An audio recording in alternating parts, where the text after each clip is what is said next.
Welcome to A edu. और ए edu के हमारे इस यूट्यूब चैनल में आप सभी का स्वागत है। तो हम लोग एक बेहद इम्पॉर्टेंट टॉपिक को लेकर मिले हैं और यह बहुत इम्पॉर्टेंट है क्योंकि बिहार के एग्ज़ाम में ख़ास करके वो एचएम की बहाली हो या फिर बिहार के किसी भी एग्ज़ाम हो, तो यहाँ से प्रश्न तो दो प्रश्न तो कम से कम बनते ही हैं। तो चलिए, जनगणना 2011 जिस प्रकार हम लोग भारत की जनगणना को देखे थे, तो फिर बिहार की जनगणना को भी हम लोग देखें जो 2011 से आंकड़े के अनुसार है।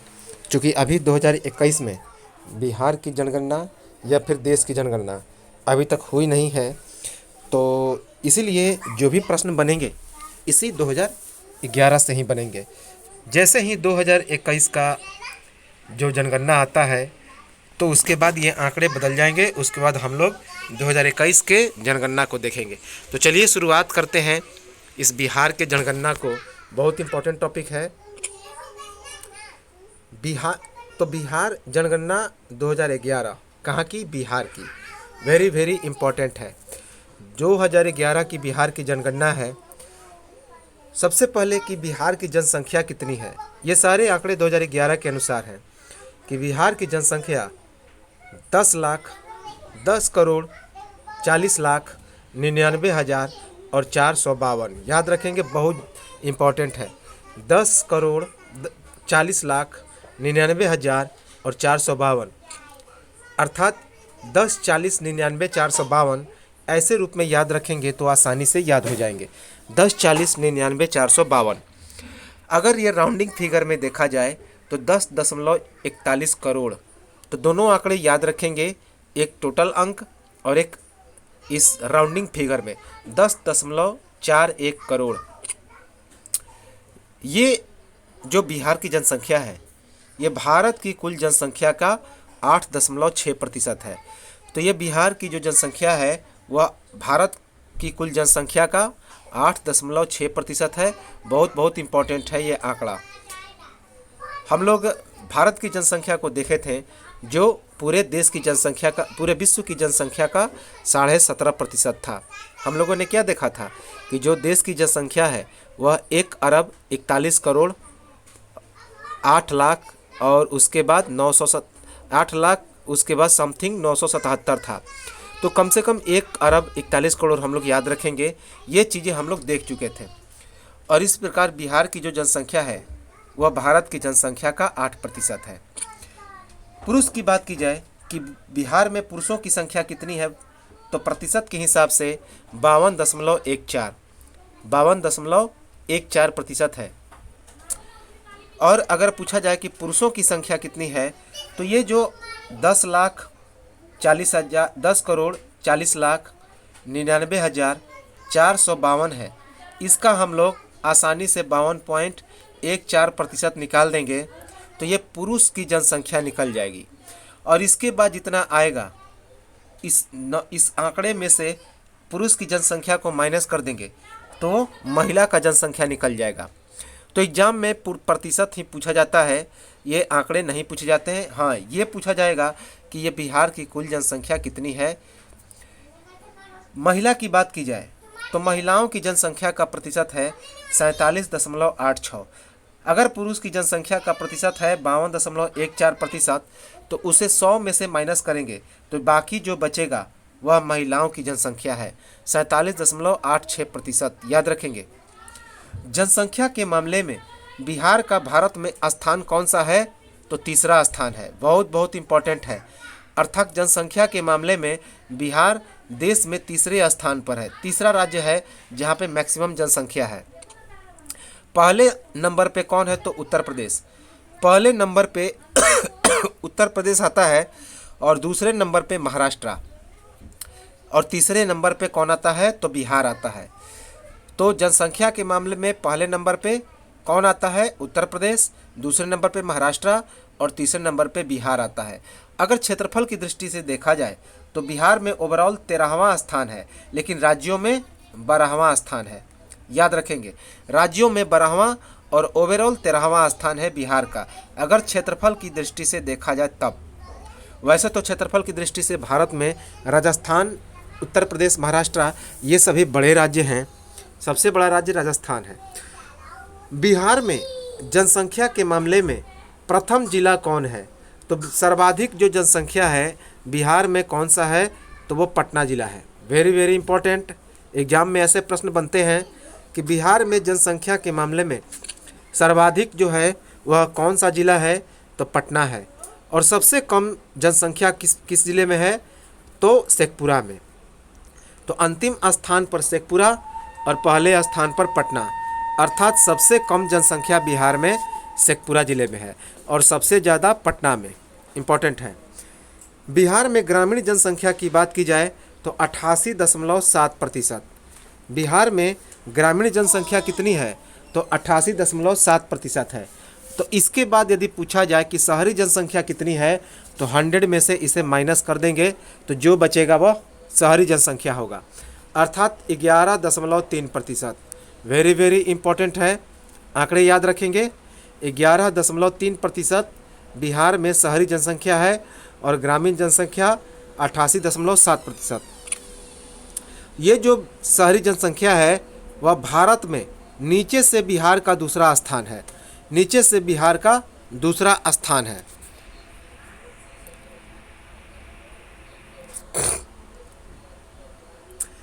बिहार का सबसे ज़्यादा ग्रामीण जनसंख्या वाला जिला कौन है? तो याद रखिए, यह बहुत इंपॉर्टेंट क्वेश्चन है, यह एग्जाम में पूछे जाते हैं कि बिहार का सबसे ज़्यादा ग्रामीण जनसंख्या वाला जिला कौन है? तो वह है समस्तीपुर। समस्तीपुर, जहाँ 96.5% ग्रामीण जनसंख्या है। तो समस्तीपुर में 96.5% ग्रामीण जनसंख्या है। याद रखेंगे, जो बिहार का सबसे ज़्यादा ग्रामीण जनसंख्या वाला जिला है। बिहार का सबसे ज़्यादा शहरी जनसंख्या वाला जिला कौन है? तो पटना है। तो बिहार का सबसे ज़्यादा शहरी जनसंख्या वाला जिला पटना है, जहाँ की शहरी जनसंख्या 43.07%। 43.07% शहरों में निवास करती है। बिहार में दशकीय जनसंख्या वृद्धि कितनी हुई? तो 25.4%। दशकीय अर्थात जो 2001 के जो जनसंख्या हुआ था और जो 2011 का जनगणना हुआ था, तो इस 10 वर्षों में बिहार में कितनी जनसंख्या वृद्धि हुई? तो 25.4%, जो कि देश में तीसरा सबसे ज़्यादा है। देश में तीसरा सबसे ज़्यादा बढ़ोतरी है। तो बिहार में दशकीय जनसंख्या वृद्धि कितनी है? 25.4%, जो देश में तीसरा सबसे ज़्यादा जनसंख्या में वृद्धि है। याद रखेंगे। बिहार में न्यूनतम दशकीय वृद्धि कौन सा जिला में है? तो गोपालगंज में। तो बिहार में सबसे कम दशकीय वृद्धि वाला जिला कौन है? तो गोपालगंज, 19%। जबकि बिहार में सर्वाधिक दशकीय वृद्धि वाला जिला कौन है? तो मधेपुरा, जहां पे कुल दशकीय वृद्धि सबसे ज़्यादा है, 31.1%। तो बिहार में सर्वाधिक दशकीय वृद्धि वाला जिला है मधेपुरा, जहां पे 31.1% दशकीय वृद्धि हुआ जनसंख्या में। जबकि न्यूनतम दशकीय वृद्धि वाला जिला है गोपालगंज, 19%। अब आते हैं लिंगानुपात। तो बिहार में लिंगानुपात कितना है? 918। 918 अर्थात 1000 पुरुषों पर महिलाओं की संख्या है 918, जो अभी भी कम है। तो बिहार में लिंगानुपात है 918। इम्पॉर्टेंट है। बिहार में सर्वाधिक लिंगानुपात वाला जिला कौन है? तो वह है गोपालगंज। तो बिहार में सर्वाधिक लिंगानुपात वाला जिला कौन है? तो गोपालगंज, जहाँ की लिंगानुपात 1021 है, अर्थात यहाँ पे पुरुषों की संख्या से ज़्यादा है महिलाओं की संख्या, अर्थात प्रति 1000 पुरुषों पर 1021 महिलाएं हैं गोपालगंज में। तो गोपालगंज में सर्वाधिक लिंगानुपात वाला जिला है बिहार का, 1021। बिहार में न्यूनतम लिंगानुपात वाला जिला है मुंगेर, 876। तो बिहार में न्यूनतम लिंगानुपात वाला जिला कौन है? तो वो है मुंगेर, जहाँ पे लिंगानुपात है 876। 876। बिहार में शिशु लिंगानुपात की बात की जाए, अर्थात 0 से लेकर 6 वर्ष तक के बच्चों की आयु की लिंगानुपात की बात की जाए तो वो है 918। 918 याद रखेंगे, इम्पोर्टेंट है। बिहार में सर्वाधिक लिंगानुपात वाला जिला है किशनगंज। बिहार में सर्वाधिक लिंगानुपात वाला जिला कौन है? तो वो है किशनगंज। जहाँ पे लिंगानुपात की बात की जाए तो वो है 917। याद रखेंगे 971। 971। तो बिहार में सर्वाधिक लिंगानुपात वाला जिला है किशनगंज, जहाँ पे लिंगानुपात है 971। बिहार में न्यूनतम लिंगानुपात वाला जिला है वैशाली। बिहार में न्यूनतम लिंगानुपात वाला जिला कौन है? तो वो है वैशाली, जहाँ पे 904 ही मात्र है वह लिंगानुपात है। याद रखेंगे 904। ये सभी शिशु लिंगानुपात है, याद रखेंगे। तो बिहार में सर्वाधिक शिशु लिंगानुपात वाला जिला कौन है? तो वो है किशनगंज। याद, ये है शिशु, नोट कर लेंगे, ये शिशु लिंगानुपात वाले जिले हैं, ये और ये। तो याद रखेंगे कि बिहार में सर्वाधिक शिशु लिंगानुपात वाला जिला है किशनगंज 971, जबकि बिहार में न्यूनतम शिशु लिंगानुपात वाला जिला कौन है? तो वो है वैशाली, जहाँ पे है 904। कितना है? 904। याद रखेंगे। बिहार की जनसंख्या घनत्व की बात की जाए तो बिहार का जनसंख्या घनत्व कितना है? 1106। इम्पोर्टेंट है। तो बिहार का जनसंख्या घनत्व कितना है? 1106 है। अर्थात प्रत्येक 1 किलोमीटर स्क्वायर के एरिया के अंदर में बिहार में 1106 लोग रहते हैं। याद रखेंगे। तो प्रत्येक 1 किलोमीटर स्क्वायर के एरिया में बिहार में 1106 व्यक्ति निवास करते हैं। इसी को इसका जनसंख्या घनत्व कहा जाता है, अर्थात इसको डेंसिटी कहा जाता है पॉपुलेशन का। बिहार का सर्वाधिक जनसंख्या घनत्व वाला जिला कौन है? तो शिवहर है, जहाँ पे घनत्व कितना है? तो 1880। तो बिहार का जो जनसंख्या घनत्व वाला सर्वाधिक जनसंख्या घनत्व वाला जिला कौन है? तो वो है शिवहर, जहाँ पे 1880 उसका जनसंख्या घनत्व है। याद रखेंगे 1880 है।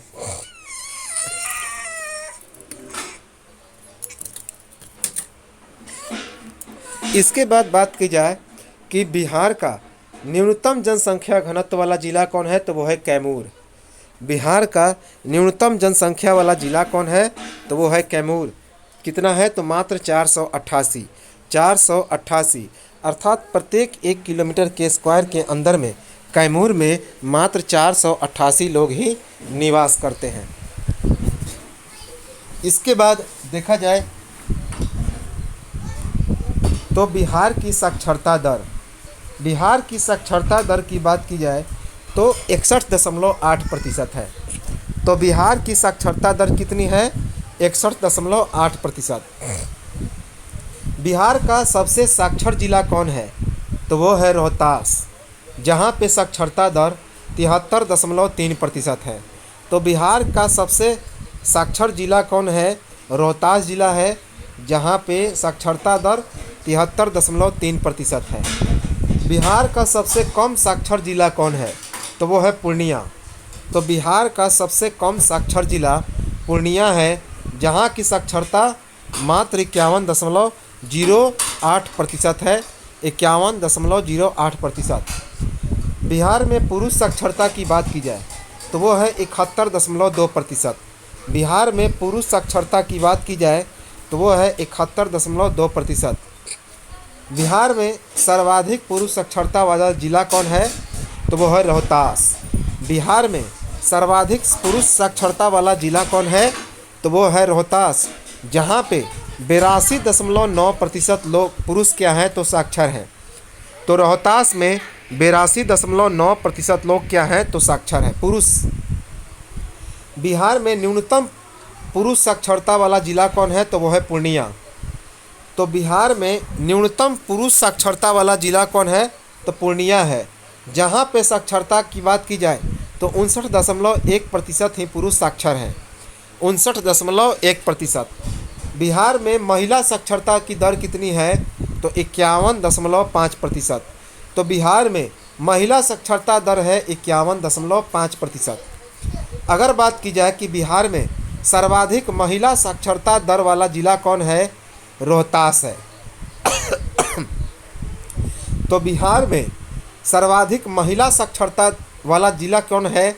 तो रोहतास है, जहां पर 63% महिलाएं क्या हैं? तो साक्षर है। तो हम लोग क्या देखें कि यदि सबसे साक्षर जिला पूछा जाए तो रोहतास, पुरुष साक्षर जिला पूछा जाए तो वो भी रोहतास, और यदि सबसे ज़्यादा महिला साक्षरता दर वाला जिला पूछा जाए तो वो भी रोहतास जिला है, याद रखेंगे। अब अगर बात की जाए बिहार में अनुसूचित जाति अर्थात एससी की संख्या कितनी है, शेड्यूल ट्राइबल की संख्या कितनी है?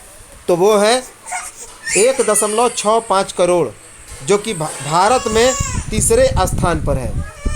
तो बिहार में अनुसूचित जाति अर्थात शेड्यूल कास्ट या एससी की संख्या है 1.65 करोड़, जो भारत की कुल एससी की जनसंख्या का तीसरा स्थान है। बिहार में सर्वाधिक अनुसूचित जाति वाला जिला कौन है? तो गया है। तो बिहार में यदि सबसे ज़्यादा एससी लोग रहते हैं तो गया में रहते हैं। तो बिहार में सर्वाधिक अनुसूचित जाति वाला जिला कौन है? तो वो गया है, याद रखेंगे, गया है। इसके बाद बिहार में प्रतिशत के हिसाब से अनुसूचित जाति की संख्या कितनी है?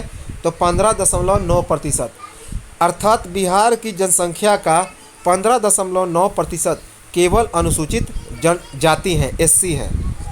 बिहार में प्रतिशत के हिसाब से सर्वाधिक अनुसूचित जाति वाला जिला कौन है? तो वो है गया। तो बिहार में सर्वाधिक अनुसूचित जाति वाला जिला कौन है? तो गया है, जहां पर 30.4% लोग जो क्या हैं? तो अनुसूचित जाति के हैं, 30.4%। बिहार में प्रतिशत के हिसाब से न्यूनतम अनुसूचित जाति कहाँ पे रहते हैं? तो किशनगंज में।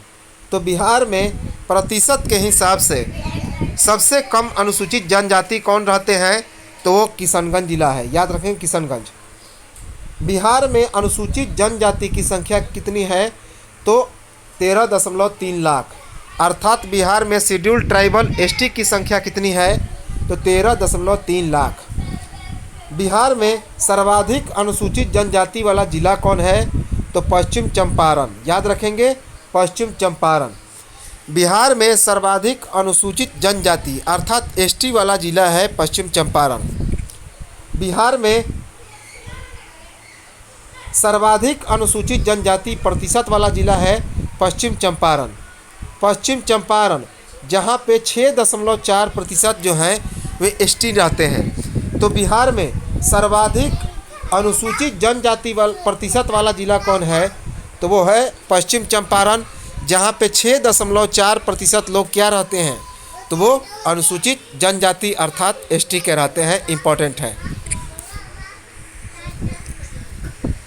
तो ये तो था हमारा बिहार का जनसंख्या।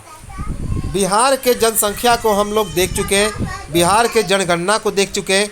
अब हम लोग आते हैं कुछ करंट अफेयर्स पर, कुछ अर्थव्यवस्था के आंकड़ों के आधार पर हम लोग देखेंगे।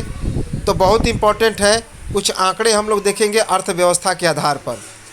तो चलिए देखते हैं। सबसे पहला, विश्व वायु गुणवत्ता रिपोर्ट 2021। विश्व वायु गुणवत्ता रिपोर्ट अर्थात वर्ल्ड एयर क्वालिटी इंडेक्स 2021 जारी किया गया। वर्ल्ड एयर क्वालिटी इंडेक्स 2021 जारी किया गया, याद रखेंगे, भारत में।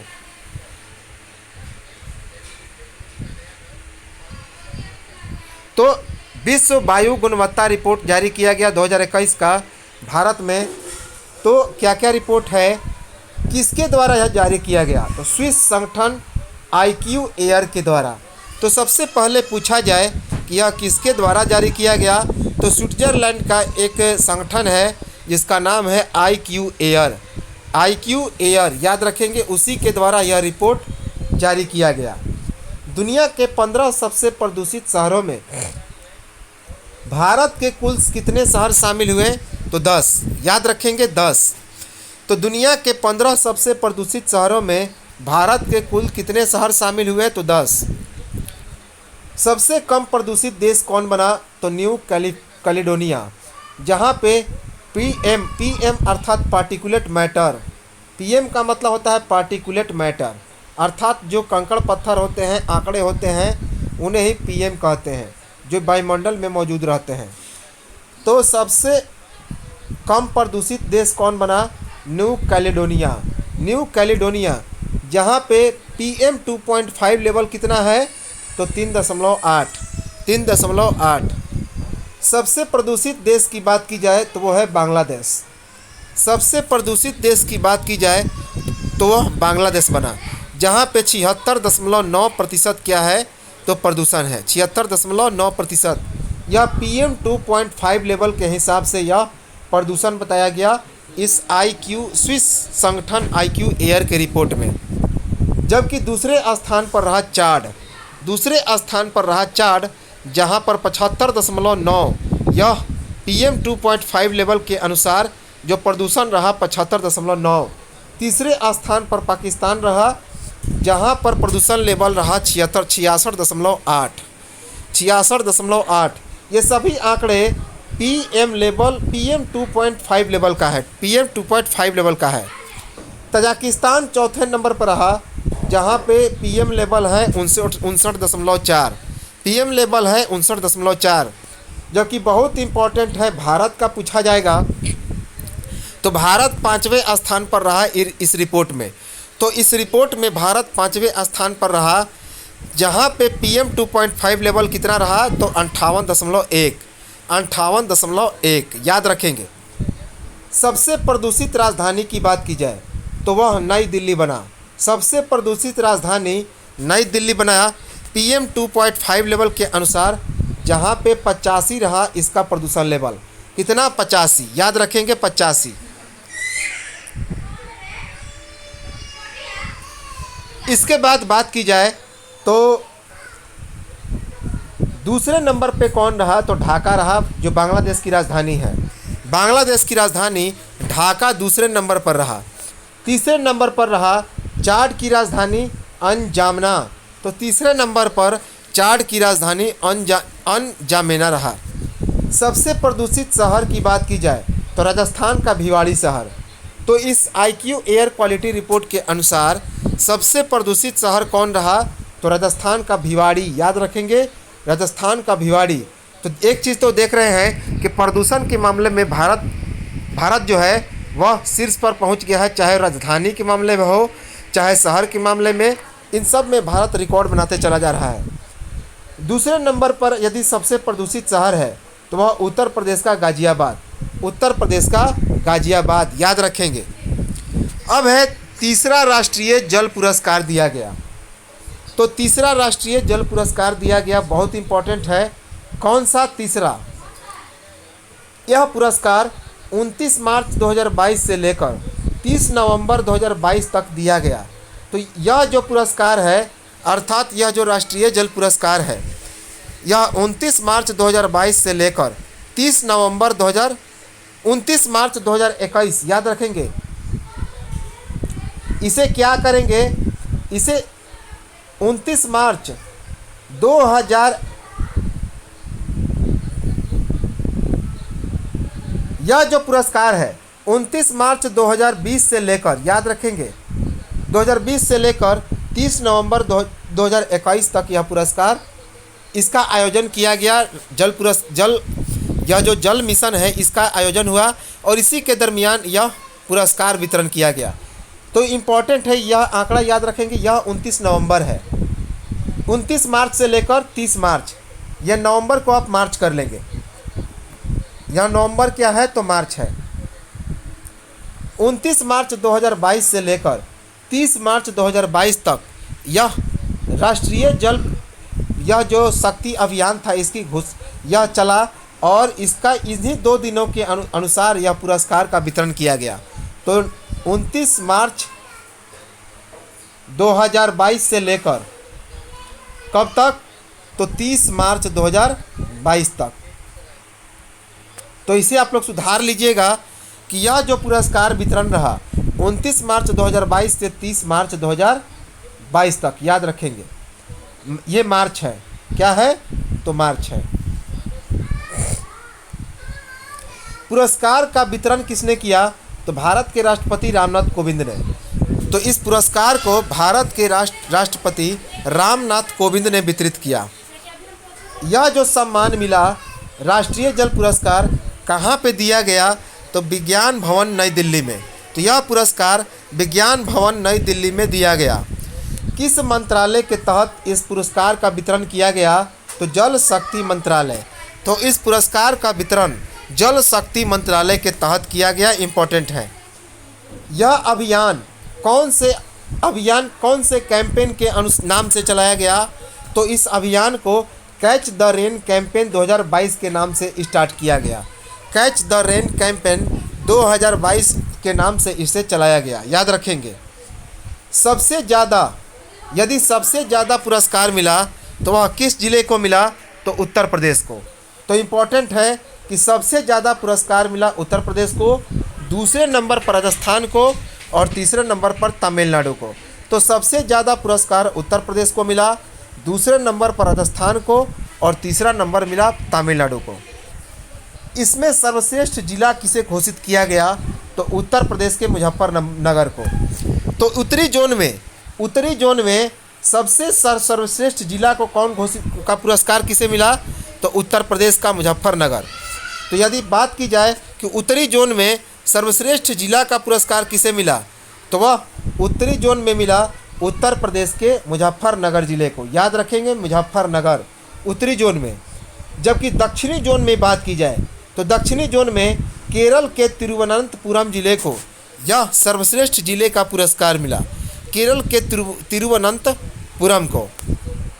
पूर्वी जोन का पुरस्कार किसे मिला, तो पूर्वी जोन का पुरस्कार बिहार के पूर्वी चंपारण को मिला।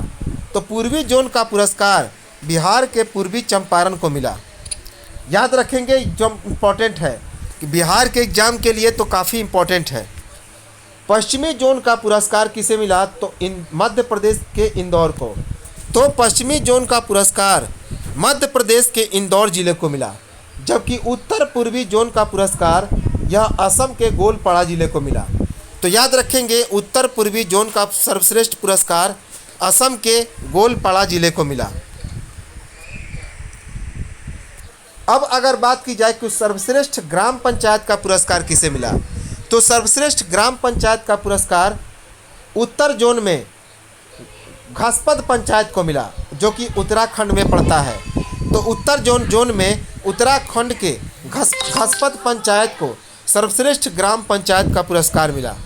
जबकि दक्षिणी जोन में कर्नाटक के एले रामपुरा पंचायत को सर्वश्रेष्ठ ग्राम पंचायत का पुरस्कार मिला। तो दक्षिणी जोन में कर्नाटक के एले रामपुरा पंचायत को सर्वश्रेष्ठ ग्राम पंचायत का पुरस्कार मिला।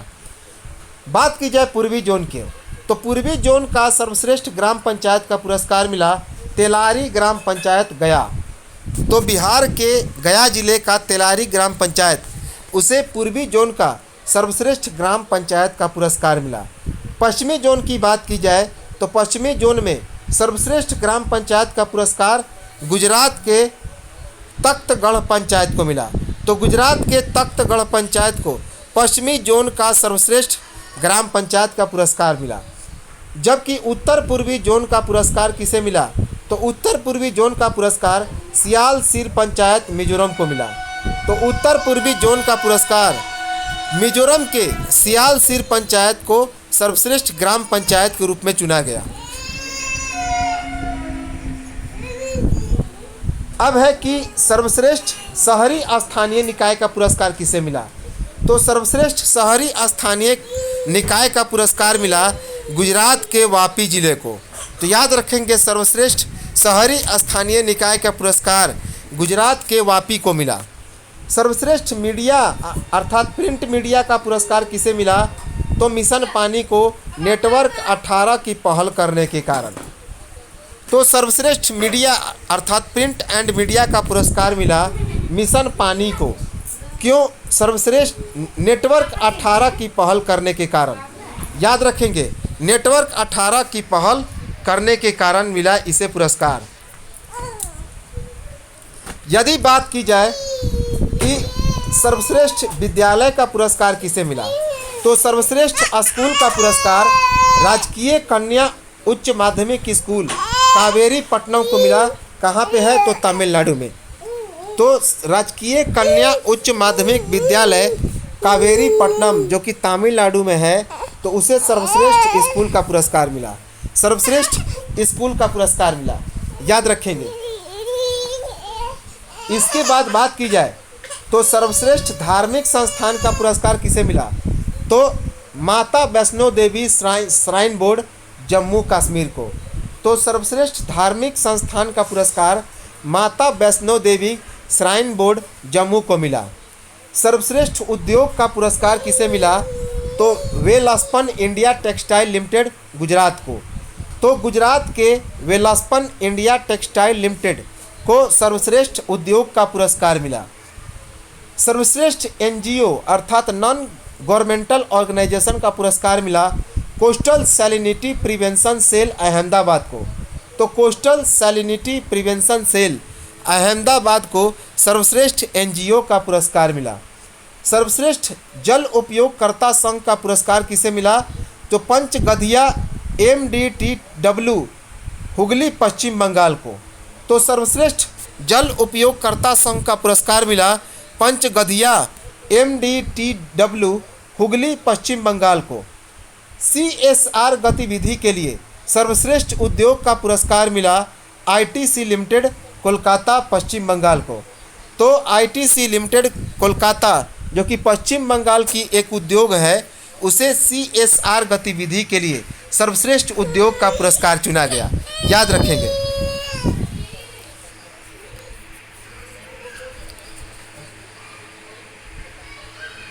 इसके बाद बहुत इंपॉर्टेंट है, संयुक्त राष्ट्र जलवायु परिवर्तन सम्मेलन की घोषणा की गई। तो अभी हाल फिलहाल संयुक्त राष्ट्र जलवायु परिवर्तन सम्मेलन आयोजित किया गया, जिसे कोप सम्मेलन कहा जाता है। यह कौन सा था? तो 26वां संस्करण था। तो संयुक्त राष्ट्र जलवायु परिवर्तन सम्मेलन या कोप सम्मेलन कोप 26 सम्मेलन आयोजित किया गया। यह कौन सा सम्मेलन था? तो 26वां। कहाँ पे इसका आयोजन किया गया? तो ग्लासगो में। वेरी वेरी इंपॉर्टेंट है। तो स्कॉटलैंड के ग्लासगो में इसका आयोजन किया गया, स्कॉटलैंड के ग्लासगो में। इसमें क्या क्या जो है लक्ष्य निर्धारित किया गया कि भारत ने क्या क्या लक्ष्य निर्धारित किया? तो भारत ने लक्ष्य निर्धारित किया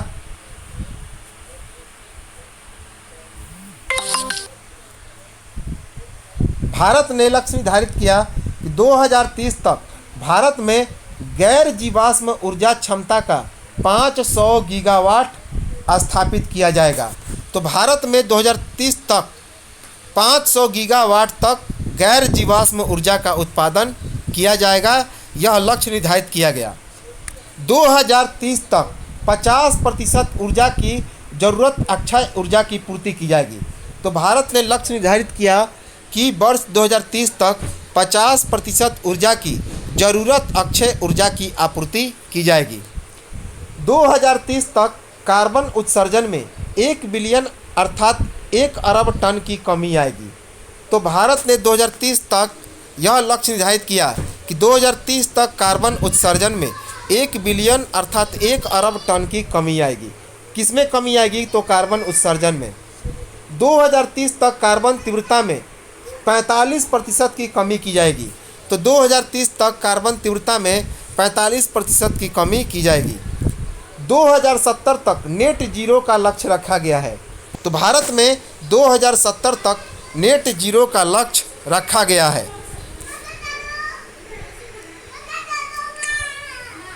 अब अगर बात की जाए कि इस कोप 26 का अध्यक्षता किसने किया, तो भारत के प्रधानमंत्री नरेंद्र मोदी और ब्रिटेन के प्रधानमंत्री बोरिस जॉनसन संयुक्त रूप से।